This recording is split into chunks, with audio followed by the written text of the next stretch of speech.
สวัสดีทุกคนสวัสดีนะวันนี้เขาสิไปวางเวียงเขามีเวียกเป็นsongwriting camp เนาะเป็นแบบงาน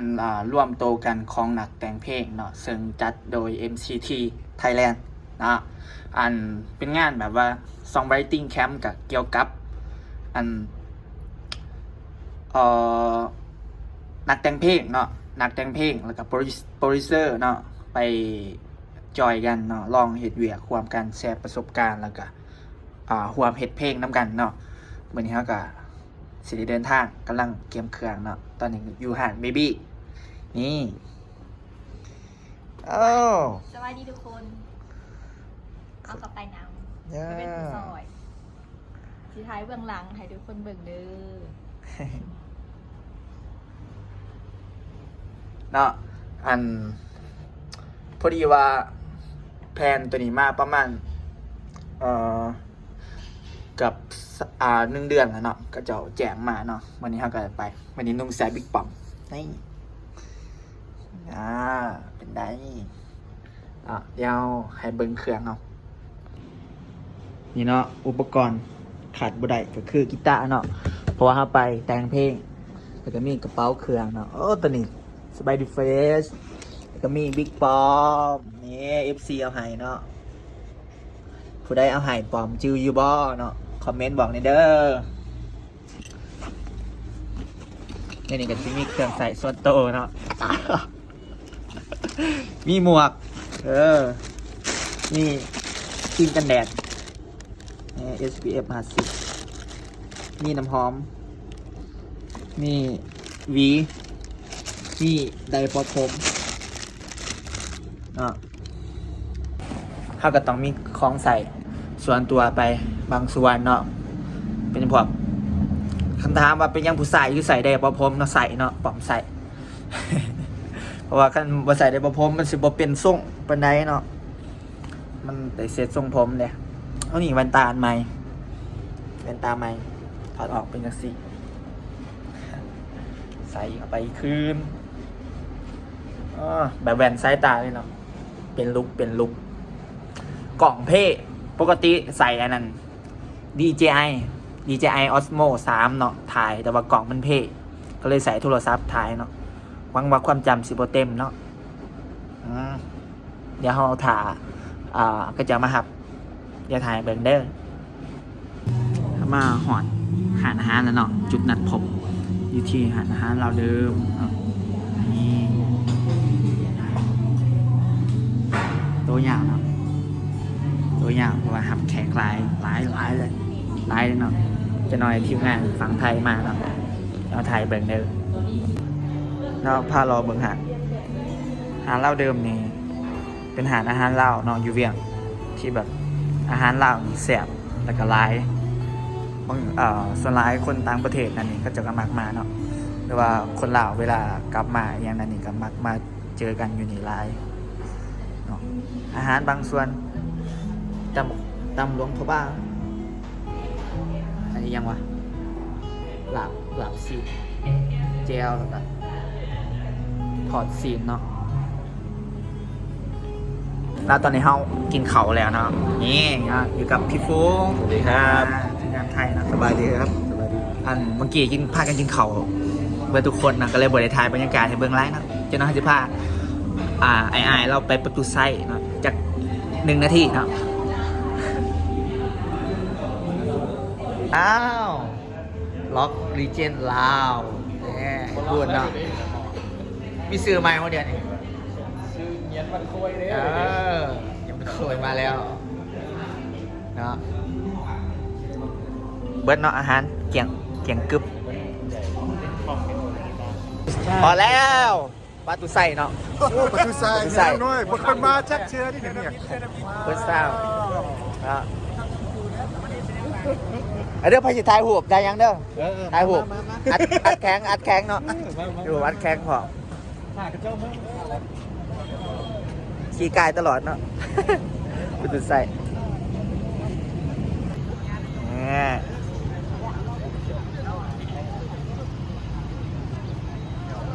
แขกร้ายเนาะสวงยามเว้นถ่ายหูปถ่ายยังกับมีเด้อนี่ถ่ายหูปปิ้นผอมเนาะนี่เบิดด่วน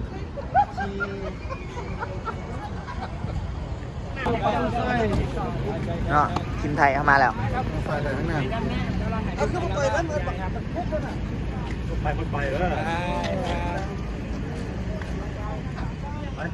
อีกคันนึงอ่ะอีกคันนึงไปไหนอ่ะ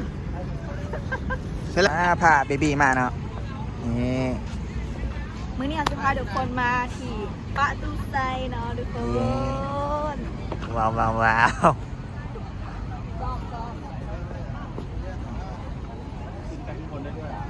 ได้ขึ้นไปตรงบนได้ขึ้นไปหลังเขาเพิ่งเปิดนะ อันนี้ก็บ่เคยขึ้นทั้งเทิงยี่เถื่อเลย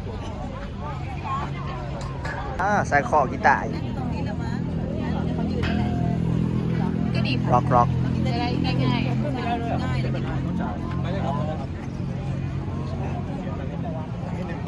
เนาะตอนนี้เราอยู่ที่ทางด่วนนี่ทางด่วนมาแวะอาหารกาแฟไอ้ตามเนาะซีนุกคาเฟ่มาแวะกาแฟอันแล้วก็ไปทางด่วนตัวนี้เลยเนาะทุกคนไปนี่เลยได้ทางด่วน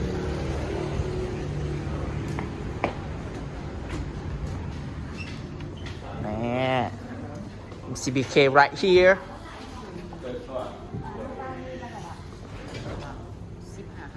เอา10%มาถาม หอแล้วนะทุกคนหอแล้วเด้อวังเยี่ยงเนาะหอแล้วระวังเบานะมีอุปกรณ์เฮ็ดเพลงนั่นนี่หลายอย่างเนาะเพราะว่าเขามาเฮ็ดเพลงเนาะอุปกรณ์ก็เลยหลายเนี่ยมีทั้งลำโพงมีทั้งกีตาร์มีทั้งคีย์บอร์ดทุกอย่างเนาะไม่อินเทอร์เฟซตรงนี้นะคือมาเบิดแต่ว่าเขาบริถือเนาะเขามาเจโตกับกีตาร์พอแล้วรอเนาะแถวเคี้ยวพิซซ่าเคี้ยวเปิด ต้องเบิร์นอีกนะ ห้องแฮมว้าวข้างในเจอกับล็อกสตาร์ลาว สบายดีผู้สาว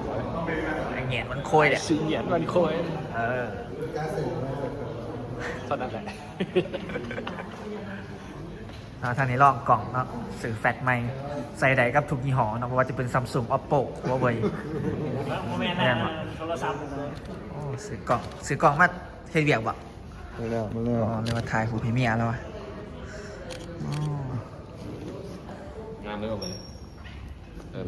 ถ่ายทีมงานเนาะนี่เนาะทุกคนตอนนี้กำลังให้แต่ละคนไปเอาคีย์การ์ดเนาะเอาได้มาแล้วบอกมาว่าของเนี่ยโอ้หลายประมาณร่วมกันกับเข้าไปคนที่บอกหรือว่า30เนาะอาจจะไม่เกิน30ประมาณหลายเนาะยังมีอีกมือสุดท้ายเนาะที่เป็นมือที่แบบที่15แบบที่ขายเป็นงานปาร์ตี้ทุกอย่างแต่ว่าเปิดเพลงที่เราเห็นนะสู่กันฟังเนาะเปิดเพลงทั้งหมดสู่กันฟังจะมีแบบแขกรับเชิญอะไรต่างๆเนาะเขามาห่วมในงานนำเราสุดท้ายเลย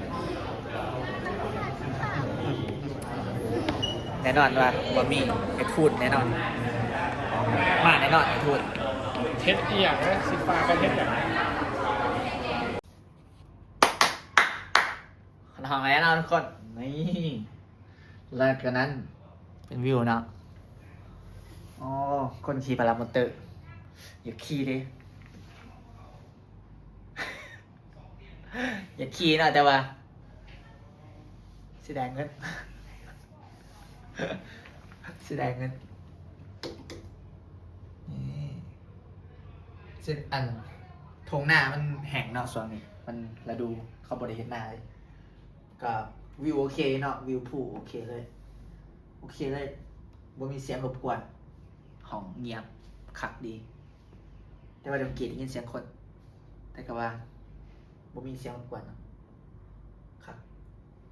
จนเดินไปก็จะไว้สิ่งขึ้นเนาะจากนั้นก็จะสิขี่รถปูนสุดบนหญ้าเขียวๆอะขึ้นก็เบิดว้าว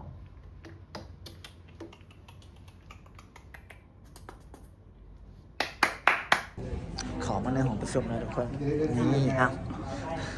นี่ บัตรเนาะสำหรับผู้เข้าร่วมงานแคมป์ในครั้งนี้เนาะจะมีให้สำหรับนักแต่งเพลงและโปรดิวเซอร์เท่านั้นเด้อเนาะมีคนดูดแล้ว หิว ให้เบิ่งอาหารมานี่ขนมมีหมักใหม่มีแซนด์วิชมีต่างๆ ครั้งนี้จะทำให้ทุกท่านได้รับความประสบการณ์ที่แปลกใหม่ แล้วก็สร้างความสัมพันธ์อันดีทั้งไทยและลาวนะคะ แล้วก็ในลำดับถัดไปนะคะขอเรียน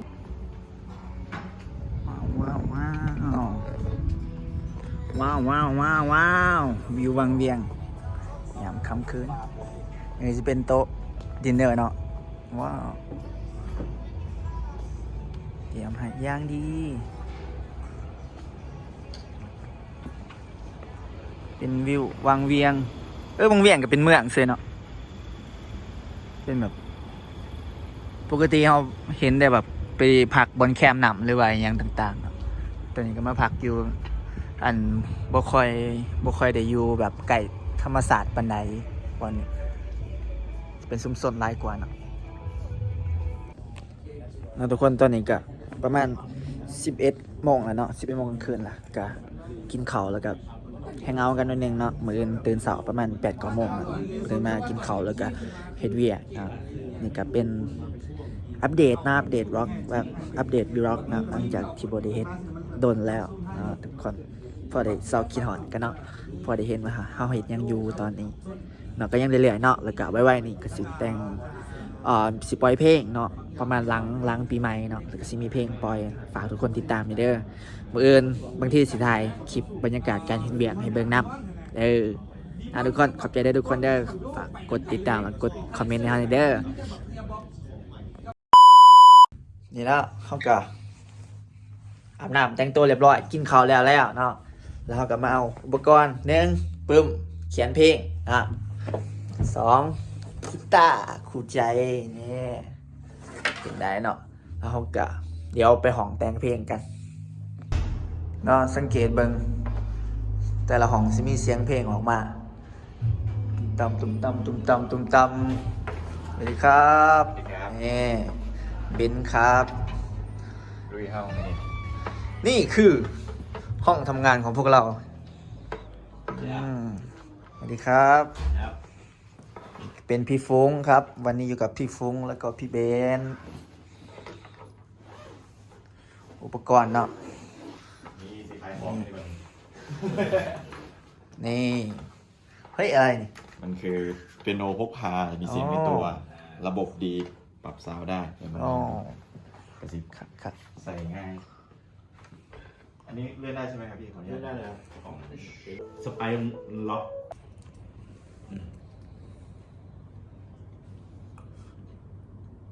มาเอาไหม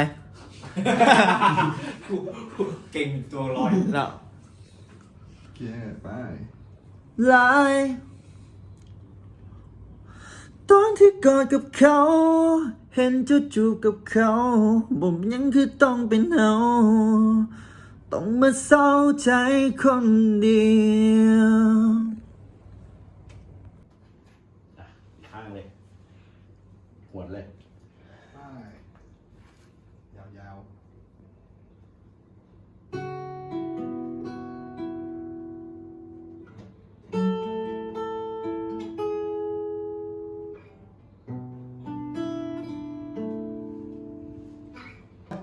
ถ่ายรูปครับถ่ายรูปครับ ถ่ายรูป เก๊กครับทำงานครับเก๊กเหมือนทำงาน เก่งเหมือนทำงานใช่ ค จ รับ ริงๆทำทรง ไม่ต้องทำอะไรครับขอบคุณครับ เดี๋ยว อยู่คนดีฝันแล้วก็จริงแต่ รู้สึกว่าเสียงมันยังตกปีดอยู่เลย นี่ก็เป็นมือที่3ของการเพลงของเขาเนาะทุกคน สุดท้าย นี่กลุ่มสุดท้ายเนาะนี่สมนาผู้รอดชีวิต ว้าวจุมมนว้าวซุปเปอร์ เนาะตั้งแต่มือที่1เนาะมือที่1แล้วก็จดเลยจะหอมมือที่3ถึงท้ายคลิปใหม่เนาะ เดี๋ยวถามเบิ่งบรรยากาศตอนฟังเพลงเนาะใส่ฟังหน่อยหนึง มีรูปแอมนะไม่เหมือนเวอร์ชันจ ตอนนี้กำลังหาปลั๊กอินอยู่เนาะเพราะว่าแคกมามันอยาก เอา ไม่หา ไม่บอกเขาให้กันอ่ะ จริงครับลายเส้นเนี่ย อ๋อโอแมน โปรแกรมคอมมันแรมมันสายซื้อเนาะ Two, three. Okay, one more please. NCT. Thank you. ได้เวลาอาหารนี่เนาะอาหารเนาะ1 2 3 4 5 6นี่จ๊ะเอสวยจังสวยจัง มันก็รอ ว่าเอาสิกินข้าวก่อนเนาะแล้วกะผู้แหละถ่างานเปิดหน่อยประมาณ40 นาทีประมาณนั้นเนาะถ่าแขกมากแล้วก็เปิดโตเพลงแต่ละเพลงกันโอเคถ่าเบิ่งเด้อสวัสดีทุกคนนี่ โอ้ยนี่คือมือสุดท้ายแล้วเนาะมือที่เราจะเดินทางกลับแล้วเพราะว่าเมื่อคืนนี่ก็ปาร์ตี้กันหอด2-3 โมงเนาะอ๋อนี่นั่งหน่อยๆมวนอยู่บ่มาของเขากินย่างแม่ สปาเกตตี้กินสปาเกตตี้กินสปาเกตตี้ กินได้แต่สปาเกตตี้ โรงแรม อืม สปาเกตตี้ด่าเป็นสินแล้ว แต่ตอนนี้อยากกินต้มหมี่ยูนีบ่มีหมี่ที่เป็นวีแกน ก็จบประมาณนี้เนาะอันคลิปเขาก็เป็นอีกประสบการณ์ที่ดีเนาะที่ได้มาsongwriting camp ในครั้งนี้ดีได้เลยเพราะว่าเป็นการแบบให้ทุกคนเนี่ยมาเจอกันเนาะในทีมงานคนเบื้องหลังเนาะว่าจะเป็นทีมโปรดิวเซอร์แล้วก็นักแต่งเพลงจะมาแลกเปลี่ยนเนาะก็มีหลายสิ่งหลายอย่างที่เราได้เรียนรู้จากการมาแคมป์ครั้งนี้เนาะเป็นประสบการณ์ที่ดีหลายเนาะแล้วเขาก็น่าจะเอาไปปรับใส่กับการเฮ็ดเวียกการเฮ็ดเพลงของเราต่อไปเนาะทุกคนฝากทุกคนถ้าติดตามผลงานเราเด้อไปๆนี่เนาะปีนี้อาจจะปล่อยเพลงรัวๆเลยแต่ว่าตอนนี้กำลังเฮ็ดอยู่และเฮ็ดไหวหลายๆเพลงสิปล่อยให้ฟังบัดเดียวเด้ออย่าลืมกันเด้อทุกคนเด้อฝากกันเด้อ Big Pop Dr. Dance บ๊ายบาย